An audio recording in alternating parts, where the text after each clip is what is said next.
to Season 1, Episode 6 of The Orange Juice, the podcast where we look behind the scenes at some of the people, the events and the stories that shape our town, Orange, New South Wales. Absolutely stoked to have a good mate of mine here today, Scott Petersen. He's not here because he's a mate. He's not here because he works for McGrath Real Estate. We're here today to talk about a really important topic that all of us need to be across, boys and men's mental health. Scotty Petersen, welcome. Thank you for having me, Cole. Pleasure, mate. Tell me, what brought you to Orange, Scotty? What brought you guys to Orange in 2010? Jules and I just started having a family. We're up in Brisbane. A lot of Jules's family was down this way. And yeah, I was just told that we're moving to Orange, to be quite honest with you. So that's how we ended up here. And love it. Absolutely love it. All right. Well, we're going to do the McGrath Minute. Let's go. Which is obviously a cause dear to your heart. Yeah. Coffee or wine? Beer. I love it. First one ever to go outside. I love it. Okay. But you drink coffee as well? Love a coffee. And you drink wine, but you prefer beer. That's exactly right. I love it. In that order. Fantastic. Your favourite eatery at the moment? We're so, we've got so many in Orange. Mate, Raku. Yep, but that's probably my favourite at the moment. Has been for a little while now, to be honest. I feel like absolutely unintentionally this podcast is becoming an ad for Raku because everybody is just saying, you got to go there. I have not been yet. Oh, mate, it's mainly because there's a big queue still. Yeah. But I'll wait for that to die down and I can't wait to get there. Beautiful food, apparently. Amazing. Yep, amazing. Unreal. What about, your favourite Orange memory? What makes you think of Orange when you're away? I love the 4 seasons here. I know that's probably a different sort of an answer, but, growing up out west, it got sort of cool in July for a couple of weeks and it was hot again. I really, really love that we get 4 very distinct seasons here in Orange. We're going to get to where you grew up because it was not a cold place at all. No, it wasn't. We'll get to that in a minute. Yeah. You and Jules and the kids as locals, what do you like to do? What's your favourite thing to do as locals? Well, we're so spoiled here. You're still only a short drive to Sydney if you want to go that way. It's not far to head west if you want to, but we're very outdoors sort of people. So again, you've got Muckawall, Wyangla, the Blue Mountains are there. It's just such a great central location for a host of activities. I do love our proximity to all the villages and even Blue Mountains in the west, but what about, let's narrow it down to Orange. If you've just got a couple of hours, what would you do? Probably the mountain, Federal Falls. It's always a go-to if we've got friends up from Sydney or something. And then, your obvious visiting the wineries. You got to have some very fit friends to take them to Federal Falls. That climb out's a lot harder than the climb in. Yeah. Well, I turned 50 this week, mate, so it's getting slower each time I do it. So. Oh, well done. Thank you. Welcome to the club. I made it. We always ask about the last book you read. Are you a big reader or... you're a busy man, so do you listen to audiobooks? Or? I'm very sporadic, so I will read really intensely for 6 months and then I won't pick a book up for 6 months. But the one I'm just about finished at the moment, Hillbilly Elegy, which is J.D. Vance's story before he was a politician. And if there is anyone out, doesn't matter what side of politics you sit on, man, what a read. Okay. Like that guy, to get to where he is just an incredible story in itself. Extreme poverty. He came from extreme poverty in the deep south, and first, I think in his family to even finish primary school.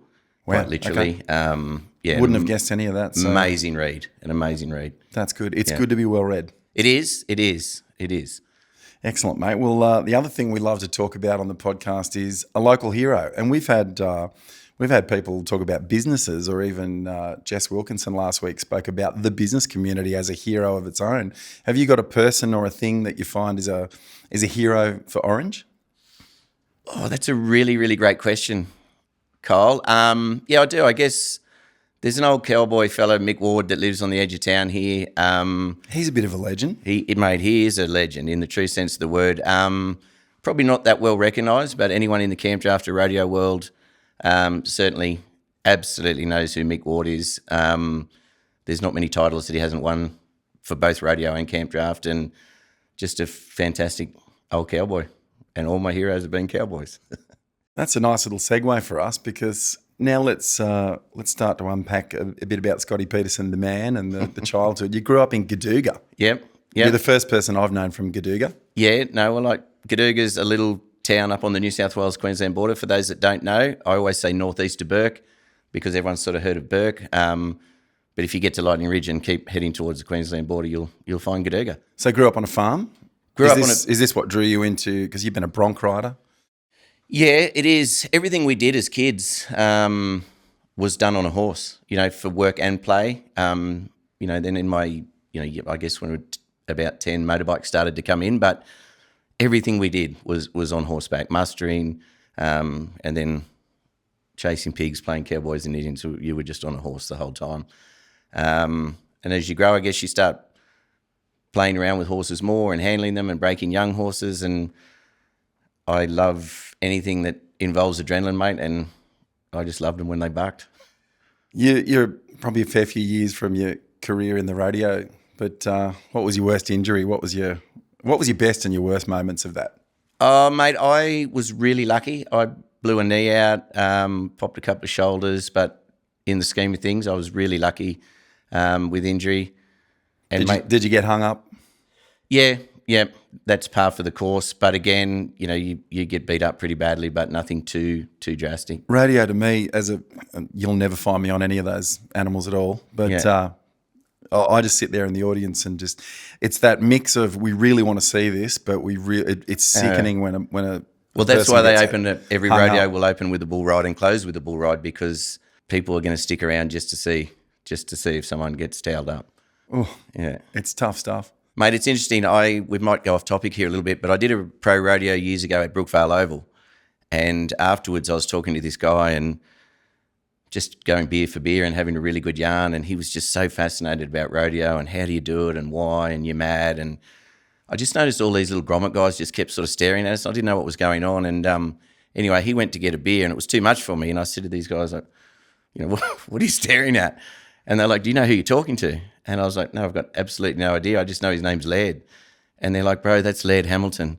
And at the time, he was one of the best world big wave surfers in the world. Yep. And so when he came back with his beer, I just smiled at him. I said, and I'm mad,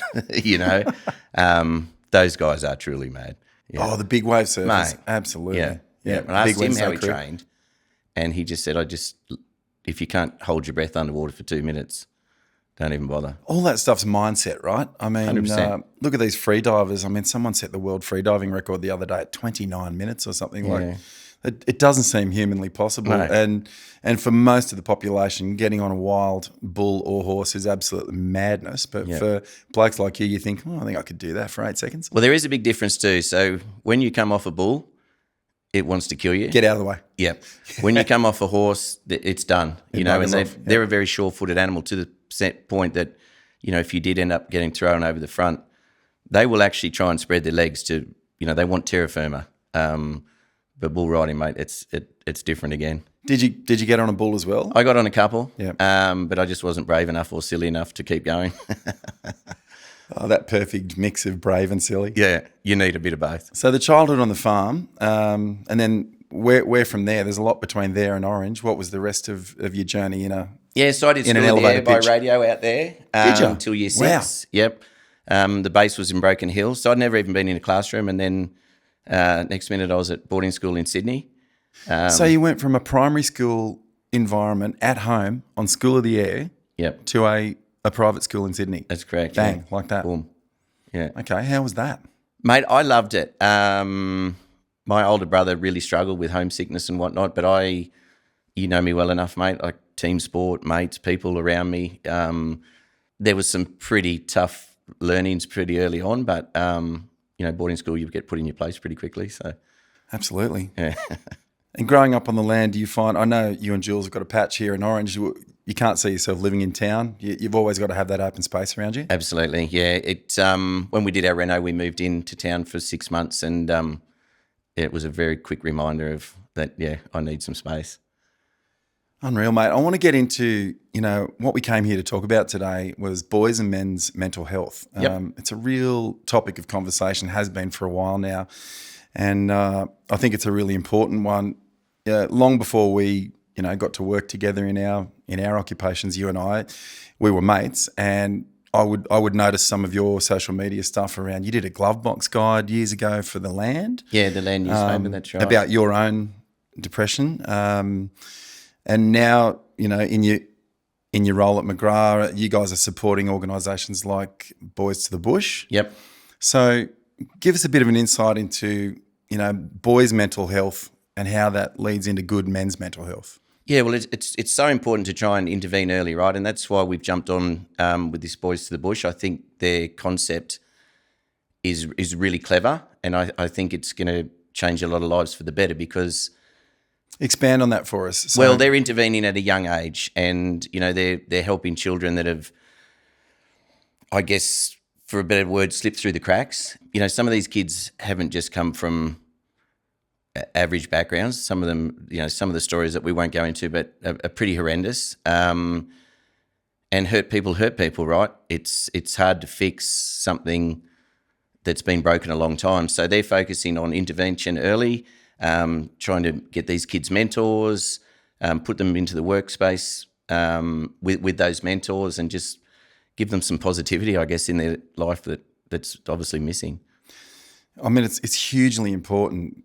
Boys become men, and I think women and girls are so much more naturally inclined to be able to support each other emotionally. I don't think I'm reinventing the wheel here by saying that.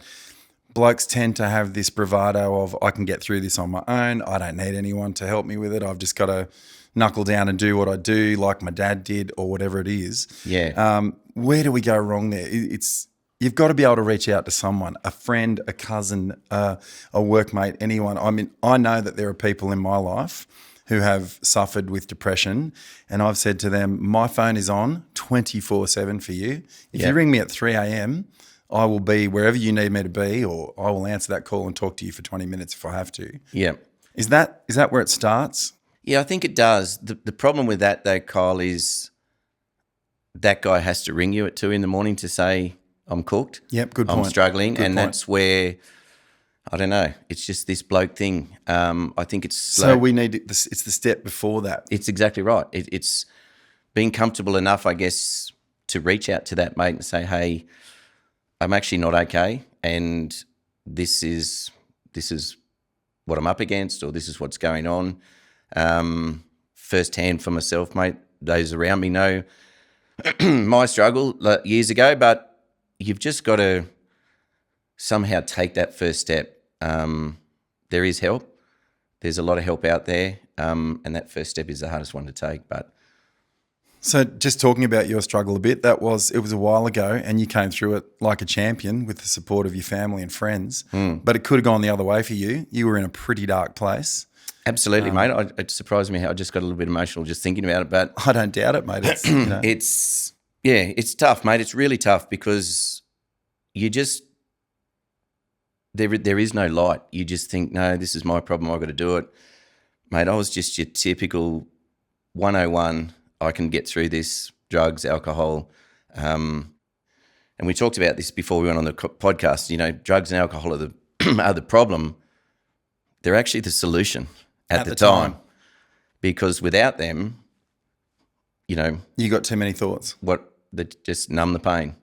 And this was at a time when you've got a different profile in the community now. You're a really successful real estate agent and an influential bloke in the town in that way. But before that, you started the business I've Got Wood, which I thought was just a fantastic name. Well done. Thank you. And we all viewed you as the most jovial, upbeat character, and behind the scenes you were having a bit of a struggle. Yeah, I was. And it had started years before, and, again, I was just the classic push it aside.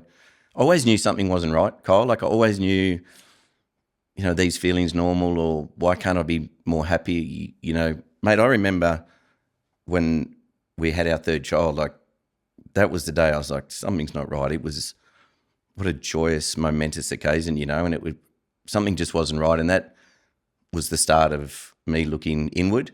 And it went from there. It was a long journey from there to coming up the other side. There were hospital visits. There were all sorts of things which people may or may not know. So how did you do it?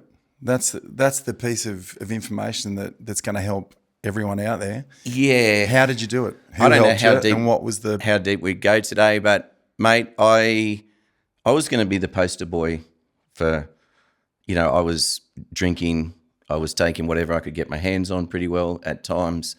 And then one day I just thought, this has got to stop. This has got to stop. And, crazily, we talk about blokes that won't talk. My sister is a professional in this field, and I couldn't even turn to her.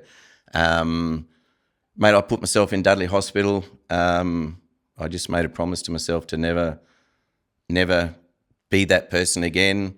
I got a lot of help medically, or professionally, I should say, psychologists, and we just unpacked everything and started again. So the trigger then was to just listen to the information that's out there, and it came from within, or did it come from Jules, or did it come from within to say, I'm going to book myself in there and I'm going to listen to what's been, listen to the marketing that everyone says, okay, reach out to a mate, book yourself into a clinic, book yourself into rehab.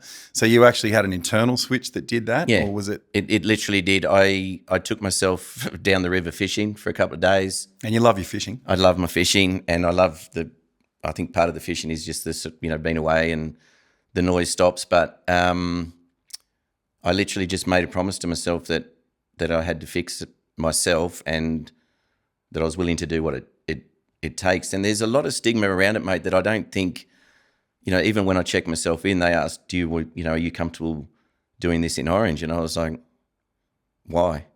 And he said, you can go to another town if you're worried about what people are saying. I was like, it's the least of my worries, mate. Your true friends will never judge you, Those that mind don't matter, and those that matter don't mind. No, exactly right. But again, it's that first step. And good on you, by the way, because you now unwittingly put yourself out there as an example to get rid of that stigma. And if you need to go out to Bloomfield and do the week of detox and then the 6 weeks of rehab, do it in your own town. Yeah. And then come out the other side and say, and by the way, if you need to do it, I'll give you the number. Well, for me, I guess, the fight in me was like, no, well, if I go somewhere else, am I running away from it one more time? There was help here. I was lucky enough to get a spot, and I took it. Well, mate, you're a long way from that now, and you have a really happy and joyous life. And outside of your work life, you've got 2 beautiful boys and 1 beautiful girl, and I guess that's being an example to them too was part of the motivator. Absolutely, it was probably the main one. There's so much that these kids have got to take in the world at the moment, and mate. Isn't there what? Mate, and my mobile phone is my life, my business, but at 14... Blessing and a curse, right? Mate, yeah, and that's the part that scares me, is that everything is online. You don't hear it. It's the silent nastiness that's out there. Luckily my kids are pretty resilient to all of that, but I'm very strict on phone, screen time, and mate, just all the little things. Are they going to forget how to talk to one another? Are they going to forget how to shake hands, look people in the eye? All those little things, all those values that I really value, I see dying sometimes in the next generation, which is not ideal. And I don't know about you, mate, but I heard a really good quote the other day that about parents of our age parenting teenagers how can you try to bring them up like you were brought up when you're bringing them up in a world that no longer exists? Is that the challenge for us with boys now, is that we're trying to parent like we were parented, but that world doesn't exist anymore? Hey, it's really well said. And I'm a bit like that with my 17-year-old son. He's about to finish school and, get focused, let's get a job, all that thing, mate. He's just thinking about having beers with his mates and chilling. But, yeah, it is a very different world that we live in. And I guess as parents, it's easy to say, but do we need to look a little bit harder at what the world that they live in, rather than the world that, I'm 50, 17 was a long time ago. A lot's changed. Yeah, that's right. But hopefully with strategies like, Boys to the Bush, and are there other institutions that you've lent on over the years? Boys to the Bush is one that you're really passionate about at the moment with the young blokes. Yeah, I just think it's for an adult male. Where do you go? It's a great question. I mean, there are so many organisations now, and I'm not saying that there's too many. The greatest struggle I see firsthand too is in regional areas, especially, is the wait list, mate. It is really hard to talk to someone. To see a psychologist, counsellor, any of the above. And that is something, if we want to go down that track, that needs to be addressed as a matter of urgency, because if there's people that are putting their hand up that want help but have to wait 6 or 8 weeks or longer to get it, a lot can happen in that time. Yeah, and that sounds like an employment shortage in a way. Yeah. Maybe it's a career path for kids of today. I mean, it seems like it's, at least we're talking about these things more, right? Yeah. We're doing it right now. And that is the first step. Yeah. To reduce the stigma to nothing. Yeah. To not be too proud to say, no one's perfect, right? No. Not be too proud to say you've got a problem that needs to be dealt with. We all have to have that level of self-reflection. It's so true. And I think it was Robin Williams that quote that, everyone is fighting a battle that no one knows anything about. So you just don't know. And no one's perfect. We've all got our own issues and our own problems, but we need to talk to our mates about that. You know what my grandfather used to say? Never judge a man till you've walked a mile in his shoes. Yeah. Then you're a mile away and you've got his shoes. And you can judge him. Bite Riot Orchards is proudly owned by the Hall family, third-generation growers here in Orange. From crisp, juicy apples to the sweetest summer cherries, Bite Riot produce isn't just enjoyed locally. It's exported across the world and featured in leading supermarkets like Harris Farm Markets. It's more than just fruit, it's family innovation and a commitment to showcasing the best growers from the Orange region. Bite Riot, proudly grown in Orange, shared with the world. All right, Scotty, part of the podcast is just a weekly What's On in Orange, which we like to do. Here's a nice segue. The Ugara Canola Cup is on today. Long weekend, obviously. Live music, fashions on the field, pony races, dash for cash. When you see those horses going around on a racetrack, do you just want to chase one down and jump on it? No, not anymore. Not anymore. I'm happy to let them gallop. This would be the trots, wouldn't it? Because Ugara, this is at the showground. Yes. So, yeah. But Ugara's a great little town. Mate, all the villages that surround Orange, I love going to all the shows. Couldn't agree more. A fantastic Molong show recently. This Wednesday at the Regional Museum, turbine testers. This is for kids aged 8 to 12. And I think it's all about, teaching kids about renewable energy and green energy so they can build their own wind turbine. Like, what a great school holiday activity. There's nothing like that when we were 8 and 12. No, there certainly wasn't. It was, you've got a cricket bat and a bike. Now go and have your school holidays. Come home when you're hungry. That's right. So build your own wind turbine this Wednesday. Paintball is coming to Orange on Friday. The Orange Action Paintball popping up out at Garima Road. Nice. Is this a one-off? Or I think it's a one-off. I think it's a one-off. But look, this Friday, I'm sure you can find it online. We found it online. Great for a Christmas party. There's a few in the Great for office a Christmas I'd like to party or a with. birthday party or just maybe you and I just go out there and shoot each other with paintballs just for fun. Either or. Just take one. Take one for the team. And Will Anderson is coming to Orange this Friday. Scotty, Will Anderson, the comedian? Very funny guy. So Factory Espresso is still doing their awesome comedy roadshow that they bring comedians through all the time there. So he's a bloody legend in Australia. Mate, he is. I wish I'd have heard about that earlier, mate. Funny man. Yeah. Be on my list of people I'd love to have a beer with. Yeah. He probably doesn't drink now.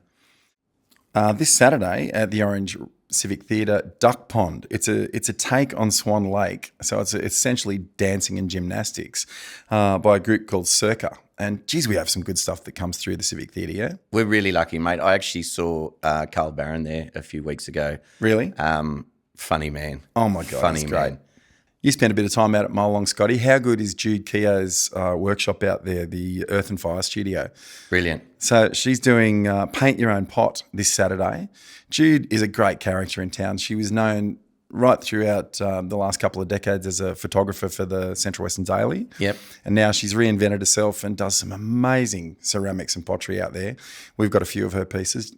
Bloody absolute local legend. Should get her on the podcast, actually. You should. She's been here a long time. I remember from the paper. And just what she's doing out there is fantastic. Well, talking about the town, mate, that's the town that's moving ahead in leaps and bounds. Molong, isn't it? Love Molong. It doesn't matter what day of the week you go there now. That main street is busy.